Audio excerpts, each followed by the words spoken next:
ہم نے یوسف کی حفاظت کرنے کی بہت کوشش کی، لیکن افسوس کہ اچانک ایک بھیڑیے نے یوسف کو آ کر کھا لیا۔ اے بابا، یہ یوسف کی خون سے بھری ہوئی قمیض اس بات کو ثابت کرتی ہے کہ ہمارے بھائی یوسف کو ایک بھیڑیے نے کھا لیا ہے۔ لہٰذا اے بندائے خدا، جان لو کہ وہ مخلوق کے جس مخلوق پر انسانوں نے جھوٹ باندھا تھا، لیکن وہ مخلوق نہ ہی تو کوئی جن ہے، نہ ہی انسان، اور نہ ہی کوئی فرشتہ، تو وہ مخلوق یہی بھیڑیا ہے، کیونکہ کسی بھی بھیڑیے نے یوسف علیہ السلام کو نہیں کھایا تھا۔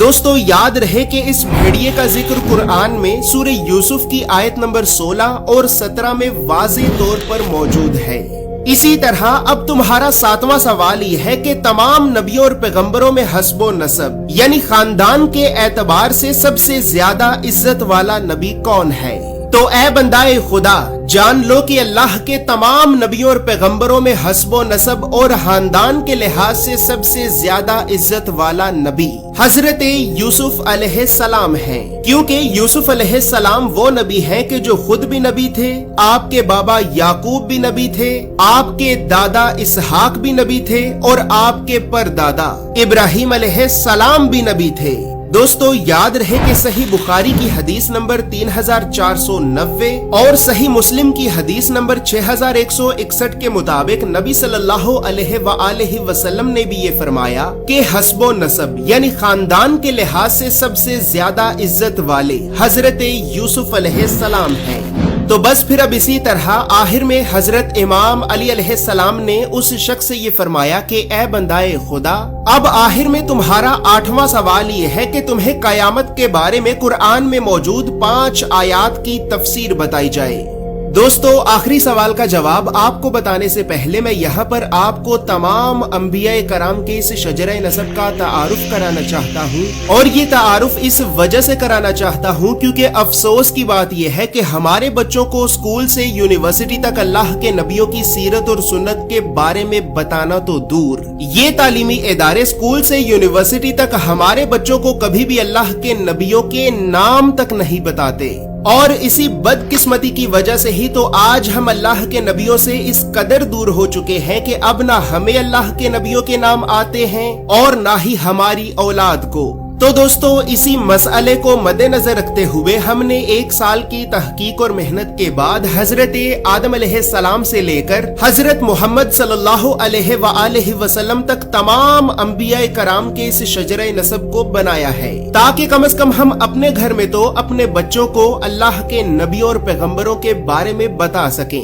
دوستو یہاں پر یہ بات یاد رہے کہ ہم نے اس چارٹ کو خاص طور پر بچوں کی سائیکالوجی یعنی نفسیات کو مد نظر رکھتے ہوئے بنایا ہے، کیونکہ سائنسی تحقیق نے اس بات کو ثابت کر دیا ہے کہ بچے کتابوں سے پڑھ کر کسی بھی چیز کو زیادہ دیر تک یاد نہیں رکھ سکتے، لہٰذا اسی وجہ سے ہم نے کتابوں کی بجائے اس انفوگرافک چارٹ کو بنایا ہے، کیونکہ یہ چارٹ ویژول لرننگ کے ذریعے آپ کے بچوں کے دماغ میں تمام انبیاء کرام کے سلسلے کا ایک ایسا نقشہ بنائے گا کہ جس نقشے کی مدد سے آپ کے بچے تمام انبیاء کرام کے سلسلے کو بآسانی ہمیشہ یاد رکھ سکیں گے۔ اور دوستو چونکہ کتابیں تو صرف پڑھائی کے وقت ہی بچوں کے سامنے ہوتی ہیں، لیکن اگر آپ اس چارٹ کو فریم میں لگوا کر اپنے گھر میں لگا دیتے ہیں تو اس چارٹ کی وجہ سے آپ کے گھر کا ماحول اسلامی اور علمی اعتبار سے تو بہتر ہوگا، لیکن اس کے علاوہ جب یہ چارٹ فریم میں ہمیشہ آپ کے بچوں کی آنکھوں کے سامنے رہے گا تو انشاءاللہ آپ کے بچوں میں بچپن سے ہی انبیاء کرام کے بارے میں جاننے کا